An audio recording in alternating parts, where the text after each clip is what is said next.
everyone, it's Agnes, and today I have an interview with a very special guest. It is with Boni Lonnsburry. Hello, Boni. Welcome to the interview. Hi, Agnes. So glad to be here.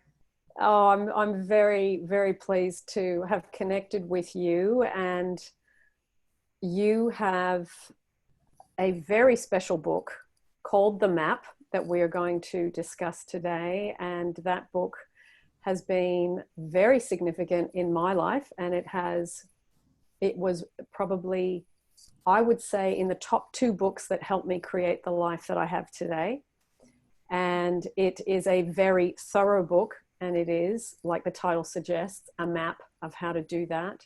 I now currently go from Sydney to London to the south of France, between three countries, and it was through setting intentions and writing out my desires, following your steps in your book. So I want to firstly thank you for that. It was a wonderful, wonderful thing that you've given the world. Oh, thank you so much. It's been such a joy to share such incredible, truths. It's like our world works this way, and more people need to know it, I think. Yeah, for sure. And I know a lot of your personal journey came out of creating this. You applied what you wrote about, and we're going to go through some of that today. I've written down a few things because there were particular things in your book that I really, really enjoyed. Oh, first, for those that don't know you, where are you in the world, Boni? Just so people get a bit of an idea where you are. I'm just outside of Boulder, Colorado. Yeah. And in the USA. In the USA. Yeah, lovely, lovely. And you're next to a lovely lake, you've told me prior to the recording. Yes. Lovely. Beautiful. Now, there's such good bits in your book, and I particularly liked certain sections. So if it's okay with you, can we talk about certain parts? Sure. The conscious creation aspect. Can you talk a bit about that? Well, many people don't know it, but we live in a free will universe, and we have been given the ability to literally create everything in our world, aside from some things that we decided on when we came here. Like, we would incarnate on planet Earth, and planet Earth would be like planet Earth is. We had some agreements with each other. But that said, we literally create everything. We create our finances, we create the people around us, we create our health, we create our happiness, we create our success or our failures. But most people don't realize that that is the way this works. And so they are creating unconsciously. So the same ways that people who create consciously can create unconsciously if they don't know what they're doing, right? Or if they don't know that it even exists. So conscious creation is, first of all, knowing that you create it all. And secondly, shifting your resonance or your energy that is created by your beliefs, your emotions, your thoughts, the core of which is your emotions, because your thoughts are creating your emotions and your beliefs are creating your emotions. So if you can shift that, you begin to create consciously, and you begin to really enjoy everything in your life, because obviously you want everything to be a reflection of your deepest and truest desires and joys. So as you start taking responsibility for that ability to create and shifting some of these things that we talk about, life can be quite amazing. And so that's what conscious creation is in a nutshell. Great. My viewers are very used to, well, I've actually read bits out of your book, so they're used to this language, but it's good for them to hear it in different ways and to go into just looking at things from different angles, because how one person explains it, it might be slightly differently worded, especially when we're in different countries, we use different lingo. It's lovely for them to hear it. And also we're going to go through and go into a bit more detail. I'm glad you brought up beliefs, because the question that comes up a lot is, how do you change beliefs, especially those you've had that have come from your family since childhood? So you go into changing, I was looking at your book, the level 2 beliefs. Can you talk a bit more about changing beliefs and what you were talking about as level 2 beliefs? Well, you know, some people in the metaphysical community talk about changing beliefs by changing your mind, by just repeating, you know, very easily, you know, I used to believe that I don't live in an abundant universe, and now I want to believe I do, so I will affirm that, and I live in an abundant universe now. And level 1 beliefs are very easy to change. They are beliefs that you don't have a lot of history with, or a lot of emotional attachment to, or opposition of. Yeah. And so they're pretty easy to change. One of the ways I used to describe this is, so many people assume in Boulder, Colorado, we get a lot of snow. Well, you know, we don't really get a lot of snow. The mountains get snow, and every so often we can get snow, but it's gone in a day because we're a mile high, and it evaporates, and the sun is really close.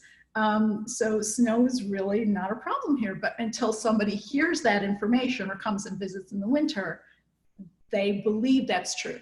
Well, that's an easy belief to change, right? It's just, here's the facts, so let's change it. Level 2 beliefs are beliefs that are a little bit harder to change because they're a little bit deeper in our subconscious, or we are particularly attached to them. And so those are the ones that are harder to find sometimes, because oftentimes we can have a belief that says, I do live in an abundant universe, and another belief that says, I don't live in an abundant universe. So you can hold two diametrically opposed beliefs at the very same time, and your reality will reflect one or the other, sometimes both. You know, you can be abundant in this area of your life and not abundant in that area of your life, or abundant when you need to be, but most of the time you struggle. So level 2 beliefs are just a little bit harder to discover more than change. They're really not difficult to change. You need to go to the subconscious mind. You need to take them out of the subconscious mind symbolically, put the new belief back, and then really important to follow up with the conscious mind until they become a part of your everyday conscious and subconscious mind. Level 3 beliefs are the hardest to change. They are the core beliefs we have about ourselves or the universe. So for instance, I struggled for a long time in still picking up the remnants of I'm not good enough. And many people have beliefs I'm not important, or I don't deserve, or those beliefs that just kind of undermine everything that we want to create on a grander scale.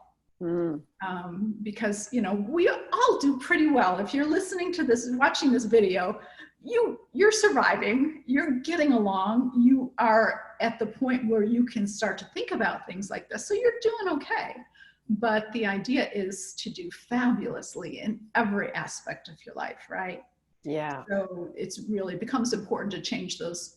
And there's only usually 1 or 2. So this isn't a lot we're talking about, but it takes a longer time and more effort to change a level 3 belief. But then again, you know, the good news is you see it impacting all of your whole entire life. So it's definitely worth it.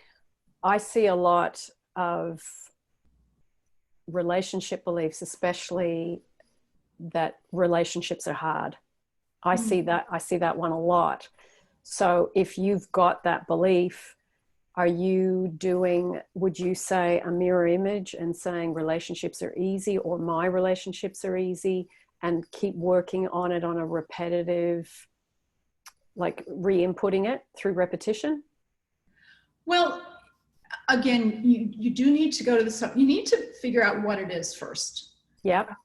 And, you know, there's lots of different ways to do that. I always like to body test it somehow, or you know, use applied kinesiology or a pendulum or something to say, okay, is this really my belief? And is this the best way I can word it to make the, you know, the switch out most effective? Yeah. But then once you've gone to the subconscious mind, which is a meditative, you know, 10 minutes, only needs to take 10 minutes to do this. Yeah. Just a little exercise, symbolically go there, take the old belief out, put the new belief in. But then, yes, you need to follow up twice a day at least and just read the new belief.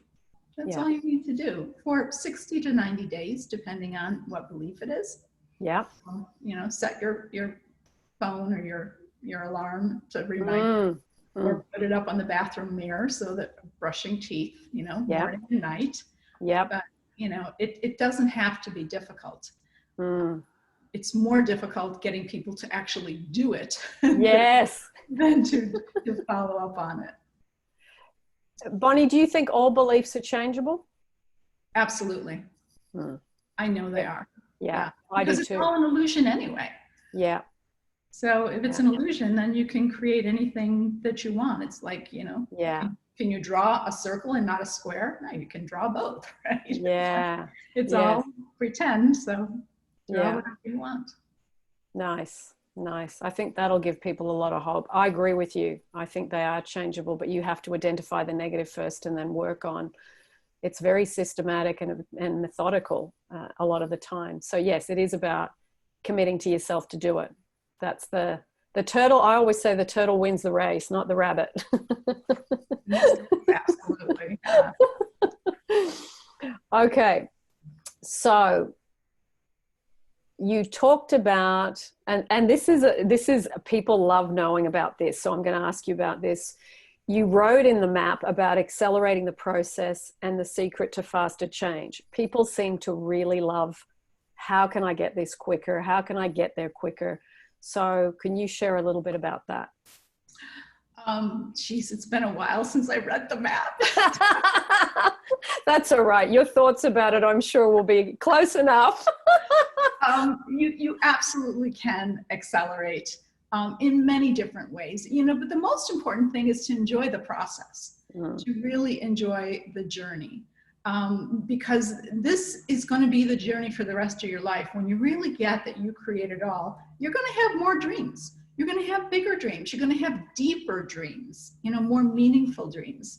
And so, you know, you're going to be doing this for a long time. And sometimes you need a break. Sometimes you need to just let the new energy integrate in. So you don't want to be too much in a rush, but if you can practice gratitude on a regular basis, that's a huge accelerator, just huge. Yeah. You can stay happy, you know, really get yourself so that, you know, I'm creating everything. I can choose to focus on what's great this very moment of this very day, even if, like, I was in the middle of, you know, my house being foreclosed upon and no money and no hopes and no job and no future. And I still, you know, brought myself back to the present moment and said, okay, what matters is what my emotional state is right now, just because it feels awful being in scarcity. It feels awful being afraid. So right here, right now, you know, I've got my coffee, I've got warmth, I've got shelter. I have, you know, so much to be grateful for just right now. So let's focus on that. Yeah. And then, you know, working with your unseen friends. Ask. They, you know, that's the more real. This really is just an illusion. So if you can start to spend some time on the other side in meditation and start to get to know your higher self and your soul and your guides, they can help you accelerate it. And it's usually not by doing more, but by being more of who you really are. Which goes back to feeling great and taking your time. And so I'm not sure that's what I wrote about, but that's what I feel today. That's all right. I do think, I mean, this whole industry, whether you call it self-help or new age or whatever words you want to use, there's so much emphasis on techniques and so much emphasis on, you know, try this, try that, write this. And all of that is I find really wonderful, but it's like two halves of a nut. The first half is all the techniques, but the other half of the nut is the half we don't really put as much emphasis on, like you were talking about, the unseen friends, your higher self. And I would add surrender, letting go, and allowing, because it's all inactivity. And do you find that that's important in the work that you do? Absolutely. Absolutely. Trust enters into it. And once you've done a few, set your intentions and changed a few beliefs and seen some results, and people, you can see a result within 72 hours. Okay. It doesn't have to take forever. You can see signs. And as you start to realize that you do have this power to change things, the other thing to realize is there's a cadence in the physical world, and there's a cadence in us, and there's time lag. And so, you do the work, you put forth your dream, you change the beliefs that are in opposition, and you do the work, but then you say, okay, the universe has it now. Yeah. Now I'm going to relax. I'm going to enjoy my life, and I'm going to just, be who I am today, the best person today I can be, and have fun. Yeah. And then, don't forget about it, but certainly there comes a time when you have to let go and let the universe do what it does. For sure. And I find, I remember reading an affirmation from Florence Scovel Shinn years ago, and she said, I'm now open to the known and unknown channels. And I remember when I practiced that over and over and over, some of the most incredible things happened because they were in the unknown channels category. They were things I could have never imagined, with people I hadn't met or places I couldn't have even dreamed of going to. That wasn't in my realm of the known channels. So that's where the incredible things beyond what you in your little world could see or think of or imagine. And that, when you really let go at that level, that's when the most profound changes can occur. It's so amazing, isn't it? Yeah. And we as human beings try to control so tightly. We do. And we're taught that. We're taught to, do the hard work, and, soon it'll pay off, and, figure it all out, and worst case scenarios. And it really doesn't work that way at all. And it's such an energy drain when you live like that. When I look back in my 20s and 30s, so I lived like that all the time. It got easier in my 40s, and now in my 50s, the surrender, letting go, and allowing, and the gratitude is, I work way more on that than on any techniques, because it's letting go of dissatisfaction. It's hopping into being satisfied, being grateful, having appreciation.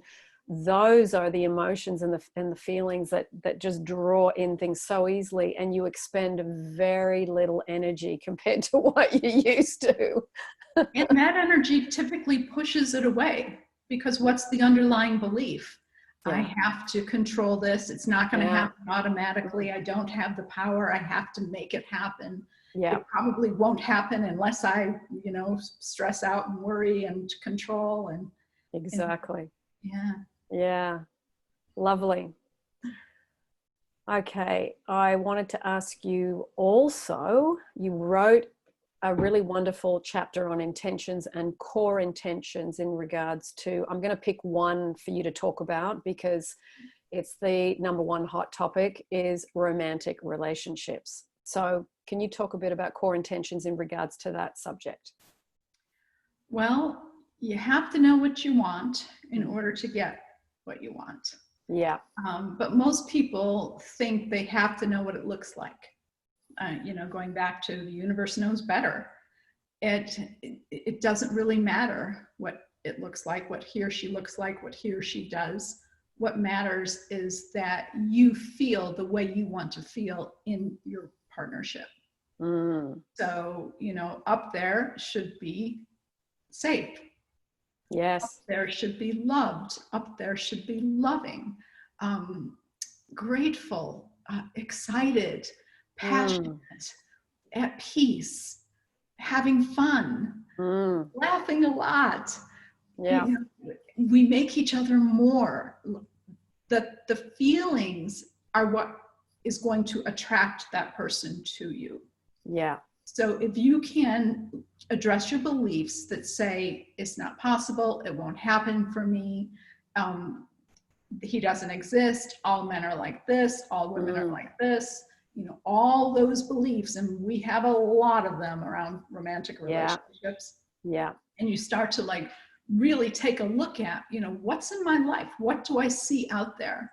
My life, yes, but even the lives of those I care about and friends and family, and what do I see on TV, and what do I read in the news? Because you're not seeing everything. You're seeing through your glasses what you have created in your world. So, you know, my favorite thing to do is ask people, do you have anybody in your life who has the relationship that you want? Yeah. And if the answer is no, you probably don't believe it exists, or that there's a person out there who can, you know, come in and make that happen in your life. So easy to change the beliefs though, right? Yeah, and I see a lot of repetitive beliefs like relationships are hard, or I'm not a priority, or I don't matter, I'm not wanted, I'm not good enough, which you mentioned. That's a really big one. And then on top of that, it's I'm not secure. And the big thing at the moment in the last probably decade is everybody's got anxiety about this. So if you've got anxiety about relationships and you project that out, you're not going to get a very good photocopy that comes back. No. So I think in my relationship today, because I have the best relationship I've ever had, and I had to change my belief of I'm going to find a relationship to get love from. I now have a relationship I give love to. It's what I give to it, my self-love, my self-worth. And my relationship gets better and better because I now have that belief. My relationship gets better and better rather than it gets worse and worse, and it gets harder and harder, and we don't understand each other, and, you know, all that. So it really is such an amazing calling card to show you how well you're doing within your own self, how good your relationship is at this moment. And that only took me 40 years to learn that, Boni. Well, you're ahead of the group. It didn't take long, but yeah. That's one thing that everybody should be aware of, not to make yourself feel bad or wrong for wherever you are, right? Because wherever you are is exactly where you're supposed to be. This could be your very last lifetime on this planet, and you have passed all the other tests that you fell through with flying colors, and you've got this one little teeny tiny thing. You can't go there. You have to just trust everybody has their soul's path, and you have yours and they have theirs, and realize that, you know, the earth is in a place of evolution herself, and humanity is in a place of evolution. And a lot of things were not available as easy as they are now. So, you know, it's getting easier and easier. The world is having less density, so less push against, you know, less time lag, less difficulty manifesting everything you could ever dream of. So, you know, trust that you're on the right path, no matter where you are on it. Yeah. And I think too, if you can view whether it's your money situation or your relationship, or whether it's the work you have and you don't like your job or what you're doing, it's getting you clear on what you want. And then also it's your soul, your spirit is evolving and improving and fine tuning. And you get to a point where you look back and you go, wow, I'm really glad that when I was married and my husband cheated on me with a man, that actually taught me a lot, rather than, you know, always looking at that as it was, you know, this horrible event. You'll actually be able to laugh at those things or look back at those things and go, wow, that was such a learning process for my self-love and for me to get really clear on what I want in a relationship. Yes, and be grateful for that. Yeah. And one of the things that I teach people to do to shift the energy is to get all of their selves, all of their past selves who have had disappointments like that, in a better place. So to go back to that woman and give her the marriage she always wanted. Yes. with that guy, even though, you know, it's the last thing you would ever want. She wanted it and she Yeah. was disappointed. And so if you can go back there and give her the fairy tale future Yes. you dreamed of, Mm. it shifts the energy for you in Yeah. the moment.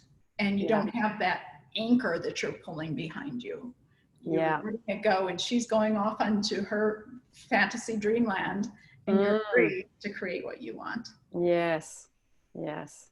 That's so great doing that in where you sit in meditation and go back and do that. And I remember that was actually in your book. That now that you've recalled that, I remember doing those exercises, and it was yeah, it's like you say, oh, the part of me right now doesn't want to do that, but it's not about you right now. It's about you cleaning up and sweeping up for everybody. Your inner child, your inner adult, your inner teenager, all these different people, like you say, we're made up of all these different parts of our life, different segments. So yeah, it is good. And the more you unhook yourself from the past, as in that live pink wire that still connects you, the past is still alive in you, Yeah. you feel lighter and lighter and lighter, and you feel more free. You get the light back in your eyes, you get that bounce in your step, you feel happy to be on the planet because you're not, like you said, dragging that stuff. And you're so much more powerful. Yeah. You have taken back the power that you gave to those past selves and assigned failure to. And so you're no longer saying that was a failure. No, now it's a success. And so now Exactly. I take on the resonance of success and Yeah. move forward in my successful life on what I want at this age. And I think too, I mean, a lot of what I do is working with people in relationships. And when people say, oh, you know, I've been through this so many times, it's like, hey, I had 5 relationships and I've been learning stuff and I still got it wrong lots of times. So all of that stuff is an asset to then be able to help and understand where people are at. Because if I'd got married at 18 and I was still married at 53, it's like, what would I know about breakups? I wouldn't understand the heartbreak and the pain and the dream being shattered and all that stuff. But having been through that 5 times, and I know some of your story too, because you've shared bits about it as well, it's like we understand what it's like to walk in those shoes because we got real learning in that area again and again and again and again. So it's we don't have judgments, we have empathy, we have understanding when we hear someone's story in those areas. And I think that gives people some reassurance when they hear your story in your books, or because I know you've got a YouTube channel as well and you've shared different YouTubes to help people, and you know we will be adding all that at the end of the YouTube in the description so people can find out about that in more detail. But all of that, people connect to a story, your story, and they see themselves in it if they've had that similar experience. And that is what connects us on a deep level. Absolutely. Absolutely. And to remember that in every heartbreak, in every difficult learning experience are gifts. And, you know, remember somebody giving me the advice that, okay, yep, you are looking for the man of your dreams. So go back to all the men in your life and write about what was fabulous about them or the relationship or what you learned. Yeah. And that was a powerful exercise. Because I did learn a lot. Even if you're learning, I don't want that. That's yes. a powerful learning. Yeah, my ex-husband taking off with a man. Yeah, no, I didn't want that, but I did learn a lot from it. Don't create that again. No, I think I'll step over that one this time. Oh, I had a very strong desire to have a fully heterosexual man after that one. Yeah. Oh, boy, it's good to laugh at it, though. Now, let me have a look what else I've written down. because I had a few other little bits and pieces. Oh, another topic, inspired versus non-inspired action. How do people tell the difference? Well, you know, Bashar, I'm not sure if you know who Bashar is, but Bashar says that action is the language of the universe. So I believe, and they believe, and many teachers believe, that you have to take action on what you want to create in order to ground it, in order to give the universe the solid knowing that, yes, I'm serious about bringing this into the physical world, not just my mental, emotional world. And so, you know, taking action is an important part. It's one of the 7 steps of the map. And once you've, you know, looked at your beliefs and really clarified what you want to this point, you have to go out in the world and start acting on that as if it were going to happen. So that doesn't mean like charging on your credit cards because you're going to get money coming in.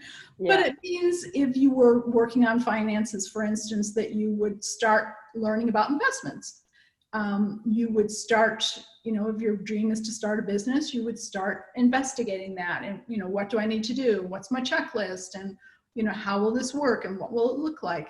So you start to take action as if this thing were imminent in your life. So, you know, if you're creating the relationship, you know, clean out some drawers, clean out some closet space, get ready for the person to come in to your world. But the action needs to feel good. It can't be action for the sake of action, to cross it off your metaphysical checklist. It has to be action that makes you excited and that makes you feel fabulous, because this dream is coming, right? So it should feel just like the greatest thing in the world to start taking action on it. And if it doesn't, that is a big clue. It could be a clue about a lot of different things. It could be that you don't really want it. Like you thought you wanted this, but when it comes down to it, it feels like so much work to start my own business.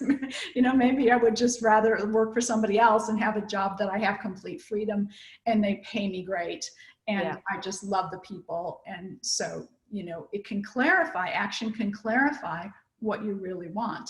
It can also speak to you of your beliefs. As you start to get ready for, you know, the person coming into your world and making room for him or her.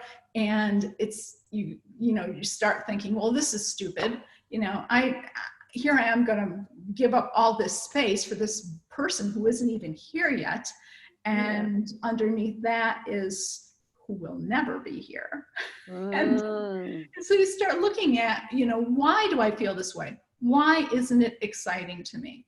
And start, you know, asking yourself the question about, have I just not given this dream enough attention and energy so that I don't believe it's real? Do I have beliefs that say it's not going to happen, or it can't happen, or I don't deserve for it to happen to me?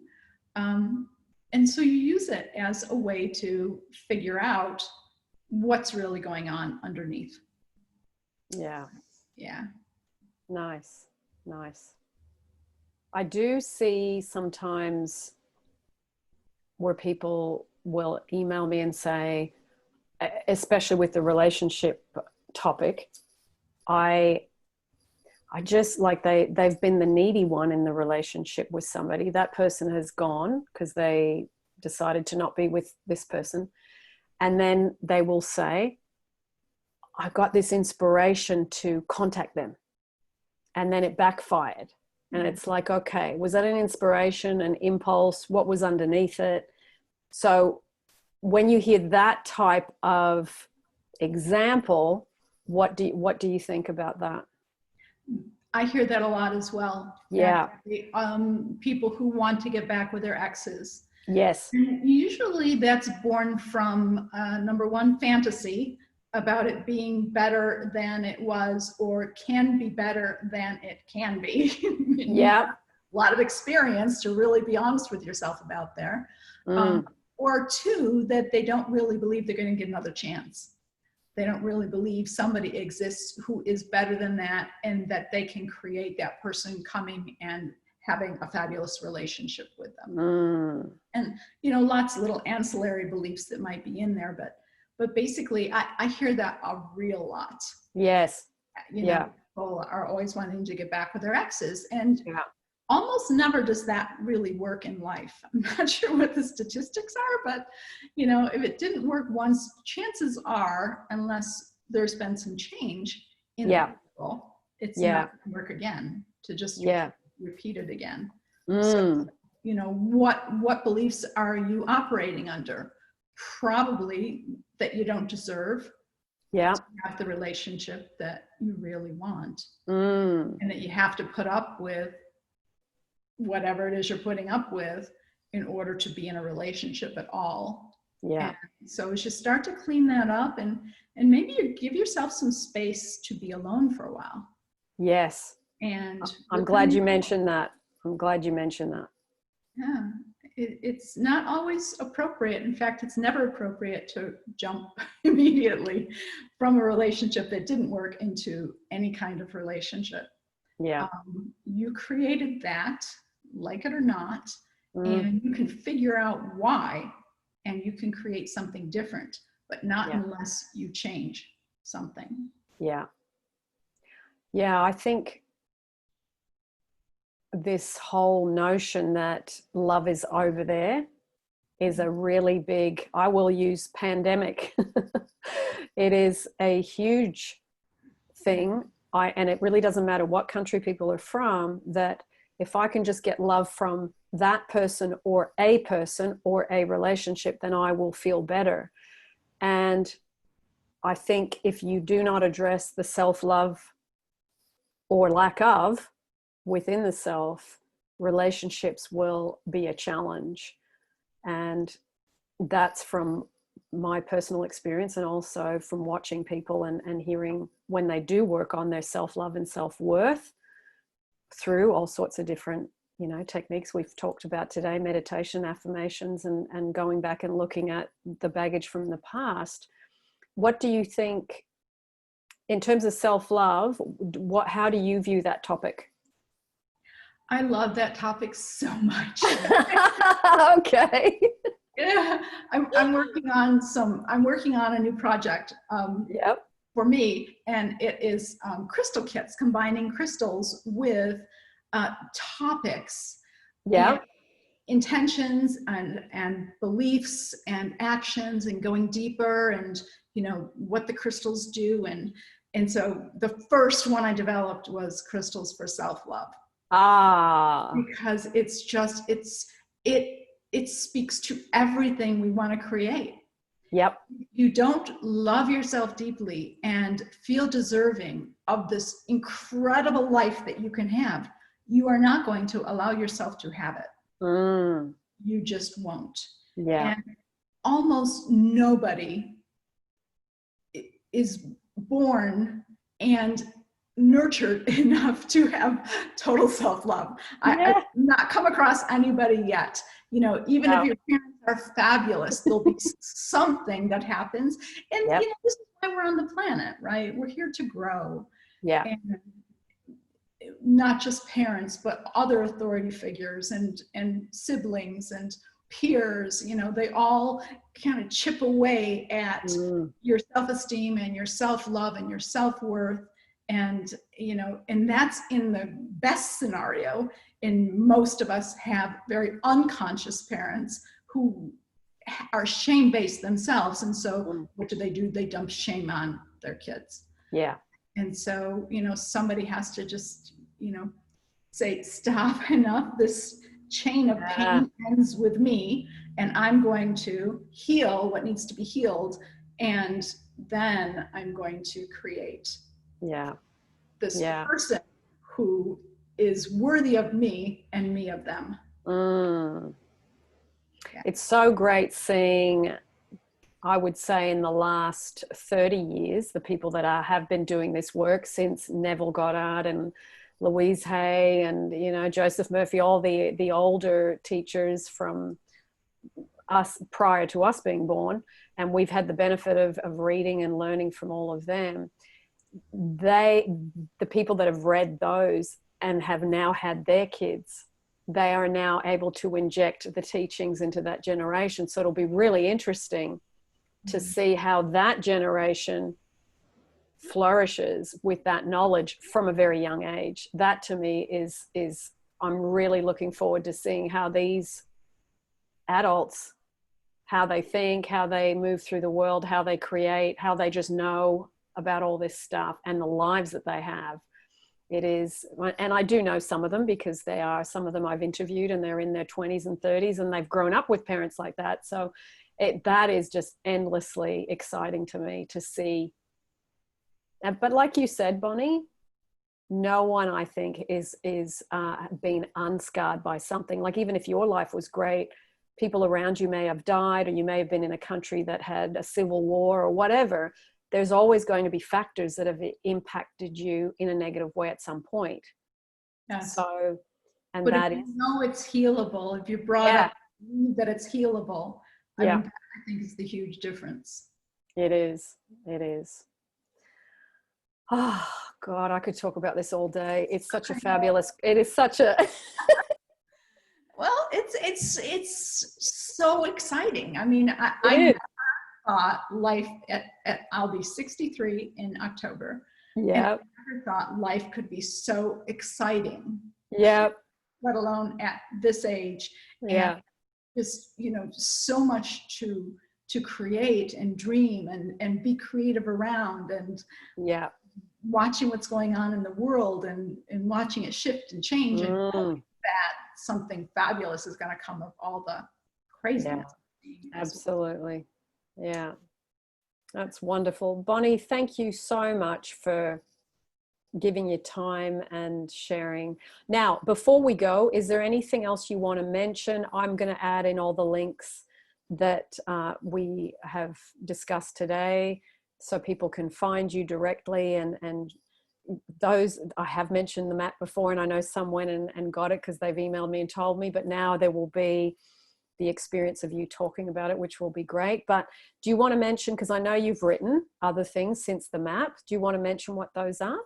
Well, I've written the Map to Abundance. Yes. I expect it to be just a little, extra book that would kind of talk about abundance, but it ends up, it's almost 3 times as long as the map. Oh. Abundance is so intricate. Yeah. It's been so maligned in our world, and money has been made such a bad thing.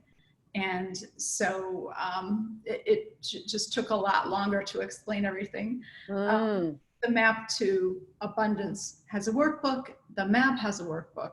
And I've written a couple books about messages from your unseen friends as well. Lovely. I will actually, they are all on Amazon? They are all on Amazon. And if people want to read the map for free, it's available to be read over a year's time via email. Okay. Sign up for that on my website. Oh, lovely. Lovely, lovely. That'll be wonderful. I'm actually I'll add the Amazon links specifically, as well as, all the bits and pieces to you as well. So thank you so much. It's just a real thrill because I read your book, I don't even know how long ago, maybe over 10 years ago. A friend of mine bought it and said, you have to read this. And I was talking to her because I've been discussing this topic with her. She's in her 70s. I've known her for 30 years, and she's been a great source of supply of books for me because she spends a lot more time reading than I do. And so we were talking about it yesterday, and I said, you're never going to guess I'm interviewing Boni. Remember that book that we read so many years ago? And so it was really like a thing coming full circle. So thank you so much, Boni. I thoroughly appreciate you and your book. And maybe we can do another interview at a later date about book number 2 and go through that, because you're such a thorough writer. That is the part of you and your book that just blew my mind, how thorough you were. And it's very, very specific, and you can get so much out of following this. And my life is a testimony to what your book said it would do.